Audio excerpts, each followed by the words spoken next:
Andibulise kuni nonke. Ndilapha nomdlali we-Kings Football Academy uLiam Mpushe besandodlala ngoku kwi-semi-finals apha kwi-Inqawa Youth Peak.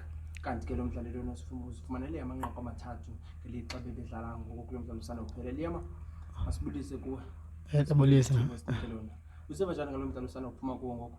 Ndiziva ndihappy kakhulu kuba bendisandixelele nangona ndiphume ekhaya uba ndizodlala ibhola and kwi-scouts apha funeka umntu abe serious, azixelele andinike i-confidence. Nantsi into endizinike zona, ndayenza le nto bendifuna uyenza. Njenge-striker waskora ii-goals eziyi-3 wanceda itimu yakho uba niya phaa ukhanganye nento ye-scouts. Ucinga uba loo nto iza kunceda kangakanani uba udlale imidlalo emihle njengoba nje kukho nee-scouts nje?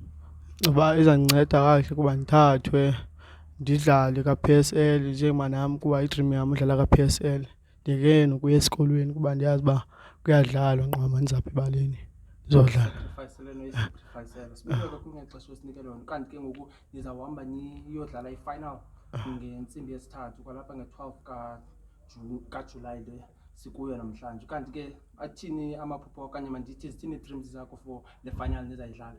I-dream yam le final bizayidlala besandizixelela uba seka-final ndifuna 3 goals nangoku kore ndithathwe zii-scouts. Final. Okay ke all the best mfethu. Sabulela kakhulu ngexesha lakho. Okay.